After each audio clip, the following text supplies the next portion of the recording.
नमस्कार विद्यार्थी मित्रांनो. आज आपण इयत्ता 10वीचा लेसन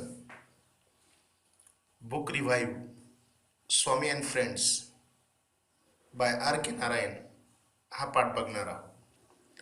बुक रिव्हाइव्ह म्हणजे पुस्तकाचं परीक्षण आपल्याला करायचं आहे, जो की हा धडा R.K. नारायण यांनी लिहिलेला आहे. इयत्ता 10वीचं लेसन 2.5 ऑन पेज नंबर 69. पुस्तकाचं परीक्षण करायचं म्हणजे काय की तर ते पुस्तक कसं आहे,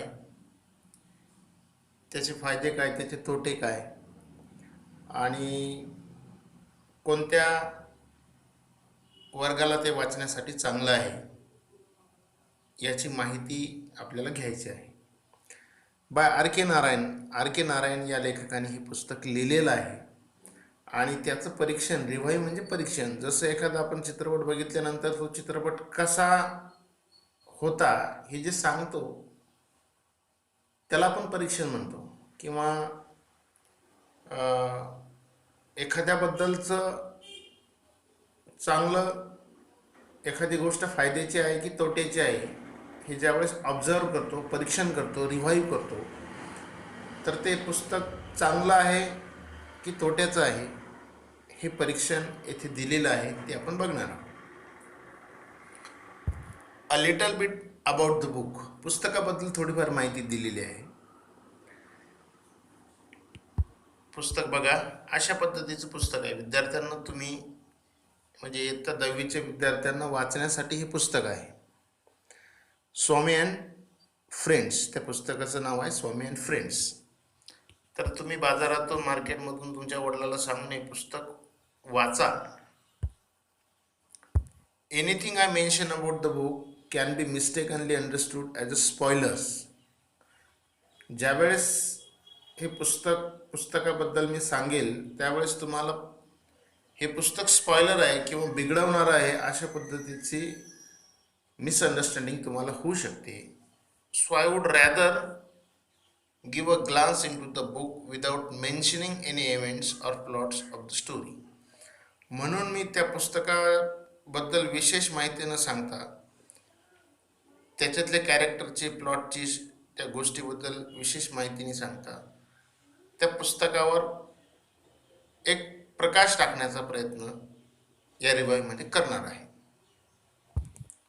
Swami is a mischievous little kid of about 10 years old and living in era where India was under the British rule. आता ही गोष्ट स्वातंत्र्यपूर्वीच्या काळातली आहे. ब्रिटिश रूल म्हणजे स्वातंत्र्यपूर्व ही गोष्ट आहे. आणि स्वामी हा 10 वर्षाचा एक खोडकर मुलगा आहे. Like most kids of that age, एक खोडकर मुलगा की अशा पद्धतीचे त्याच्या वयातील मुलं हे खोडकर असतात, त्यापैकी तो देखील खोडकर असतो. Swami is a kid who can not stay at home one place and absolutely hate school. Swami एक असा मुलगा होता की तो एका ठिकाणी कधी बसत नव्हता किंवा राहत नव्हता. अँड ॲब्सोल्युटली हेट स्कूल, आणि शाळेबद्दल त्याला फार तिरस्कार होता. इवन वर्स मॅथमॅटिक, आणि मॅथमॅटिकचा तर फार तिरस्कार होता. School is his absolute nightmare. शाळा हे फार मोठं त्याच्यासमोर संकट होतं. फार भीतीदायक अनुभव त्याच्यासाठी होता. Anyway, the story unfolds around the happening of this kid and how he constantly gets into trouble and gets a good beating from his father. Anyway, असू द्या, अशा पद्धतीची ही गोष्ट आहे आणि त्या स्वामींच्या अवतीभोवती ही गोष्ट फिरत असते. स्वामीला त्याच्या जीवनामध्ये आलेले चांगले वाईट प्रसंग या स्वामी अँड फ्रेंड्स या पुस्तकामधून त्या लेखकाने सांगण्याचा प्रयत्न केलेला आहे. आणि हा खोडकर असल्यामुळे त्याच्या शाळेचा अनुभव, त्याच्या जीवनाचा अनुभव आणि त्याचे वडील देखील त्याला कशा पद्धतीने बीटिंग मारतात हे देखील प्रसंग या लेखकाने या पाठामध्ये लिहिलेले आहे. Swami is a talkative little kid and thinks that's his way of facing life. स्वामी हा टॉकेटिव्ह म्हणजे बोलका विद्यार्थी आहे. त्याला बोलायला आवडतं आणि that's his way of facing life. अशा पद्धतीनं तो जीवन जगत असताना बोलणे पसंत करायचा आणि तो त्याचं जीवन जगायचा. Talking himself out of everything. Talking himself out of everything. तो त्याच्या स्वतःबद्दल देखील सर्व काही बोलायचा. But he does learn the truth the harsh way. परंतु त्याचं जीवन जगत असताना सत्य देखील तो कठीण प्रसंगातून शिकण्याचा प्रयत्न करायचा.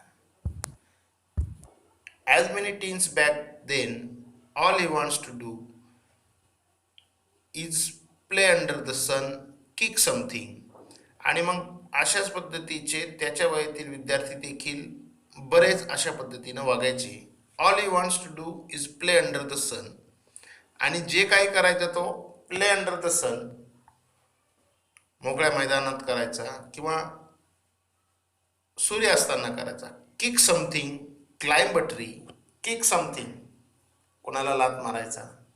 क्लाइंब अ ट्री, झाडावर चढायचा. ब्रेक समथिंग, काहीतरी तोडफोड करायचा. अँड हॅरॅस समबडी, आणि दुसऱ्याला त्रास देखील द्यायचा, खोड देखील काढायचा, समोरच्याला त्रास द्यायचा. Unlike kids today. Unlike kids today, अशा प्रकारची मुलं आजकाल आपल्याला आवडत नाही. किंवा सध्या बघा, तुम्ही सर्व 10वीचे विद्यार्थी आहात. खेळणं, पळणं या गोष्टी दिवसेंदिवस कमी होत चालल्या. कारण मोबाईल आला आणि मोबाईल आल्यामुळे सर्व शांत झाले. प्रत्येकाला मोबाईलवर प्रायव्हसी हवी असते आणि म्हणून हे जे काही बाकीचे प्रकार आहे ते आपोआप बंद झाले. हे चुकीचं आहे. This in fact was and in most parts of India steel is. मग अशा पद्धतीचं वातावरण भारताच्या सर्व भागामध्ये, खेड्यामध्ये, शहरामध्ये आज देखील आहे. The life of the typical boy growing up. अशा पद्धतीचं टिपिकल बॉय, भारताचा प्रतिनिधित्व करणारा खेड्यातील स्वातंत्र्यपूर्व काळातील हा एक टिपिकल मुलगा. Technology is a big in a kid's life. Technology, तंत्रज्ञान हे लहान मुलांच्या या स्वामीच्या जीवनामध्ये विशेष काही प्रभाव टाकत नव्हतं, परंतु आता टाकते. काळ बदलला, काळानुसार आपले काही पद्धती देखील बदलल्या, काही धोरणं देखील बदलली. टेक्नॉलॉजी त्या काळामध्ये विशेष प्रभाव टाकत नव्हते लहान मुलांच्या जीवनावर, परंतु आता टाकतात. आज आपण कॉम्प्युटर, मोबाईल या तंत्रज्ञानाच्या जीवनामध्ये आहे. आणि आज सध्या जे काही बरेच लॉकडाऊन होत आहे, त्या लॉकडाऊनमध्ये देखील आपण, म्हणजे तुम्ही 10वीचे विद्यार्थी तंत्रज्ञानाचा खूप मोठ्या प्रमाणात वापर करत आहात. परंतु त्या काळामध्ये, म्हणजे स्वातंत्र्यपूर्व काळामध्ये तंत्रज्ञानाचा प्रभाव विद्यार्थ्यावर पडत नव्हता. Technology is a big in a kid's life. All they want is to play havoc. All they want to be a play havoc. Play havoc म्हणजे काय? To prevent normal function and cause damage. म्हणजे कमीत कमी प्रतिबंध प्रत्येक विद्यार्थ्याला असावे वाटतात, प्रत्येक मुलांना. आणि नॉर्मल फंक्शन, चांगल्या पद्धतीनं जीवन जगावं आणि आपल्याला प्रतिबंध असावे, अशा पद्धतीची विचारसरणी ही मुलांची असते, या वयातील मुलांची. म्हणजे स्वातंत्र्य भरपूर द्यावं.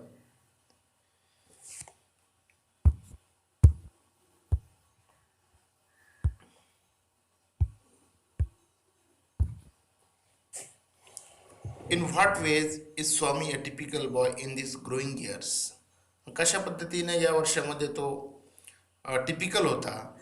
In this regard Narayan gets deeply in to the working of Swami's 10-year old mind. अशा पद्धतीने त्याच्या संदर्भात 10 वर्षाचा मुलगा आणि त्याची माइंडसेट काय आहे, त्याची मानसिकता काय आहे, यावर आर के नारायण यांनी फोकस केला. आणि त्या पद्धतीने 10 वर्षाच्या विद्यार्थ्याचे माइंडसेट मानसिकता कशा पद्धतीने असते, त्याचे प्रसंग, त्याचे अनुभव स्वामी अँड फ्रेंड्स या पुस्तकामध्ये लेखकाने लिहिण्याचा प्रयत्न केलेला आहे. Explaining exquisitely how he thinks and what is perspective of the world is. आणि मग 10 वर्षाच्या विद्यार्थ्याचं माइंडसेट काय असतो, त्याचप्रमाणे तो कशा पद्धतीनं जीवन जगू शकतो, त्याचा दृष्टिकोन जीवनाचे दृष्टिकोन काय आहे, याचा डीपली आर के नारायण यांनी विचार केला. The readers does feel like Swami and gets very attached with the character as the story progress. That is the magic of Narayan. आणि मग ज्यावेळेस रीडर म्हणजे वाचक हे पुस्तक वाचतो, त्यावेळेस तो वाचक बरोबर त्या स्वामी ला अटॅच होऊन जातो, स्वामीच्या भावनेशी सहमत होऊन जातो. And that is the magic of Narayan. आणि हेच एक आर के नारायण यांचं लेखनाचं मॅजिक आहे. Then significance of the book. पुस्तकाचे फायदे. Swami and friends by R K Narayan is not merely an interesting read that could be enjoyed from top to bottom, but the work attributes a lot of literary values even if it is a teen book. आता पुस्तक म्हणजे 100% मनोरंजन नाही, यामध्ये साहित्याचे मूल्य देखील खूप मोठ्या प्रमाणामध्ये आहे. लहान मुलांना आवडेल, लहान मूल त्या गोष्टीकडे अट्रॅक्ट होतील अशा पद्धतीचं साहित्य, अशा पद्धतीचं लेखन स्वामी अँड फ्रेंड्स या पुस्तकामध्ये करण्याचा प्रयत्न केलेला आहे. Swami and friends is a good read for the kids and teens alike. Swami and friends हे पुस्तक लहान मुलांना, 10 वर्षाच्या मुलांना वाचनीय आहे. Also the book is widely used in the Asian continent as a study text for the students who study literature as a subject at school. आणि त्यासोबत आशिया खंडामध्ये खूप मोठ्या प्रमाणामध्ये ज्या विद्यार्थ्यांनी साहित्याचा अभ्यास केलेला आहे किंवा बाल साहित्याचा अभ्यास करत आहे, अशा विद्यार्थ्यांना हे पुस्तक खूप प्रेरणादायी आहे किंवा त्यांना या पुस्तकाचा खूप फायदा होऊ शकतो जे साहित्याचा अभ्यास करत आहे. This does not mean that the book is filled with heavy grammar and technical jargon. मग याचा अर्थ असा नाही की साहित्याची व्हॅल्यू यामध्ये आहे म्हणजे खूप मोठ्या प्रमाणामध्ये व्याकरणाचा वापर केलेला आहे असं नाही. Actually the truth is in a contrary to this. परंतु सत्यता अशी आहे की सत्यता ही ग्रामरच्या विरोधात आहे. म्हणजे कॉन्ट्ररी म्हणजे काय, यामध्ये कुठल्याही पद्धतीचा हार्ड कठीण ग्रामर नाही.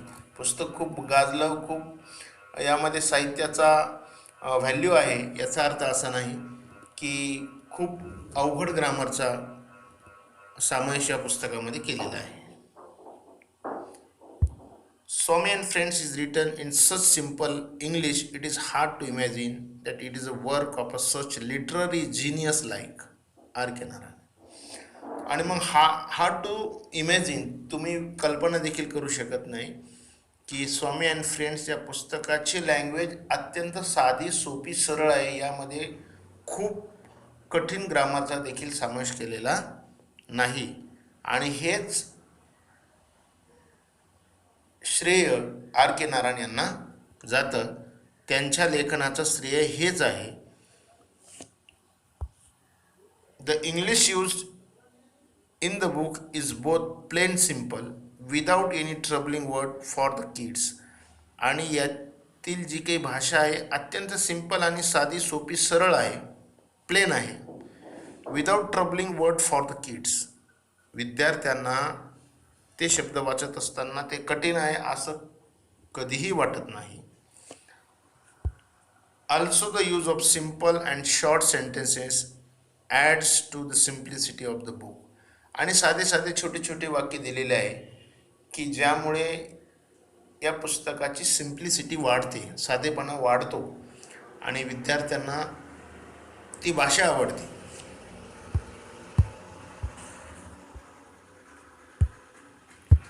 It is mentioned in the description that the book is about the mischievous 10-year old Indian boy. आणि पुस्तकाची प्रस्तावना जर डिस्क्रिप्शन जर तुम्ही बघितलं वाचलं तर लक्षात येतं की हे पुस्तक कोणाच्या संदर्भात आहे, एका खोडकर विद्यार्थ्याच्या संदर्भात आहे. And some parents may be concern about the influence this will have on their already mischievous children. आणि मग ज्यावेळेस पालक हे पुस्तक त्याच्या मुलाला वाचण्यासाठी घेत असेल तर त्याच्या मनामध्ये अशा पद्धतीची शंका येऊ शकते की माझा मुलगा अगोदरच खोडकर आहे आणि मग खोडकर विद्यार्थ्यांसाठी खोडकर वाचनीय जर पुस्तक घेतलं तर म्हणजे तो विद्यार्थी बिघडून जाईल, अशा पद्धतीची शंका पालकांच्या मनामध्ये येऊ शकते. But the book is as such that it encompasses the mischief of the kids in a view of the kid which is harmless and pure in its perspective. परंतु तसं काहीच नाही. या पुस्तकाचं कंटेंट जरी खोडकर विद्यार्थ्या संदर्भात असलं तरी देखील यामध्ये प्युअरनेस आहे.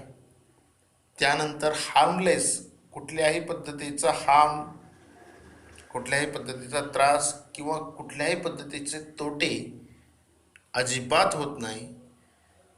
Also amidst all the mischief and naughtiness we actually find that Swami is loving and tender kid who's actually very sensitive.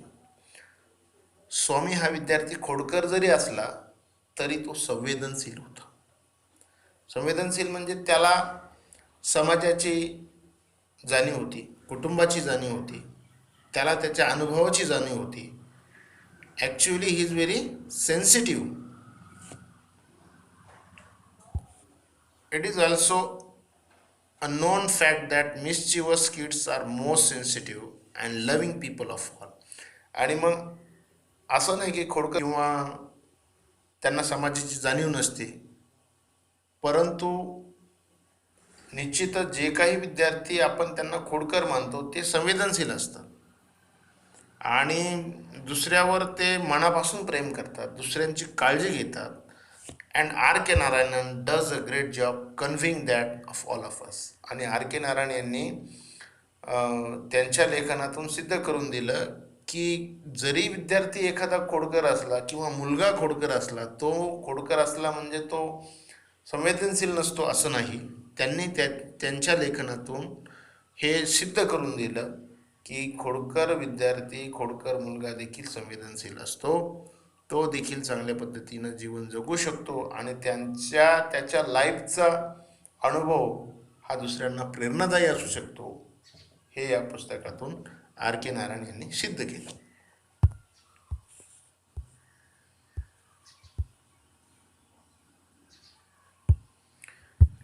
So in conclusion, it can be said that this book is a good read for children of all ages. आणि निश्चितच शेवटी conclusion आपण अनुमान असा काढतो, निष्कर्ष असा काढतो की हे पुस्तक सर्व वयाच्या वाचकासाठी चांगलं आहे. Who may just enjoy a good read और who may want to improve their English skills. ज्यांना चांगल्या पद्धतीचं वाचनाची गरज आहे ते देखील, आणि ज्यांना इंग्लिशची स्किल, भाषा कौशल्य वाढवायचं आहे, हे दोन्ही गटातील वाचक हे पुस्तक चांगल्या पद्धतीनं वाचू शकतात. अबाउट द ऑथर म्हणजे लेखकाबद्दल थोडी माहिती. The author of Swami and friends is Indians one of the greatest author of all time R.K. Narayan. R.K. Narayan हे भारतातील अत्यंत थोर महान एक लेखक होते. R.K. Narayan is responsible for many of the outstanding literary works India has ever produced. R.K. Narayan यांनी भारताच्या साहित्यामध्ये खूप मोलाची कामगिरी केलेली आहे. आणि खूप महान असं साहित्य भारताच्या साहित्यामध्ये त्यांनी प्रदान केलेलं आहे. And this book is in particular capture the essence of Indian under British ruling and the mind and life of the typical teenage kid. हे पुस्तक कशाच्या संदर्भात होतं? टिपिकल एक मुलगा जो ब्रिटिश रूलमध्ये त्याचे माइंडसेट कशा पद्धतीनं आहे आणि तो कशा पद्धतीनं लाईफ जगतोय याचं सादरीकरण या पाठामध्ये, या पुस्तकामध्ये देण्याचा प्रयत्न केलेला आहे. Other great work by Narayan include, आणि आर के नारायण यांनी याच्या व्यतिरिक्त देखील खूप साहित्य लिहिलेलं आहे. त्याची थोडक्यात माहिती, मालगुडी डेज नावाची एक सिरियल आपण दूरदर्शनवर बघितलेली आहे आणि आज देखील ती चालू आहे. Malgudi days, the guide, the painter of the science and many other literary works such as the Ramayana, the shortened modern prose version of the Indian epic, and the Mahabharata, a shortened modern prose version of the Indian epic. भारतीय शास्त्रातील रामायण असेल, महाभारत असेल, Malgudi days, the painter of the sign, the guide, अशा पद्धतीचं साहित्य त्यांनी स्वतः लेखन केलेलं आहे आणि भारताच्या साहित्यामध्ये खूप मोठं योगदान आर के नारायण यांनी केलेलं आहे. Go take a look at them if you are interested, अशा पद्धतीचं साहित्य त्यांनी लेखन केलेलं आहे आणि निश्चितच तुम्ही हे साहित्य घ्या, पुस्तक घ्या, वाचा, जर तुम्ही इंटरेस्टेड असाल तर. जर तुम्हाला आवड असेल तर घ्या, परंतु साहित्य वाचनाची किंवा वाचनाची आपल्याला आवड असायलाच पाहिजे. म्हणून तुम्ही स्वामी अँड फ्रेंड्स हे पुस्तक घ्या, वाचा. निश्चितच तुम्हाला हा घटक समजला असेल. समजल्यास चॅनल लाईक, शेअर आणि सबस्क्राईब करा. धन्यवाद.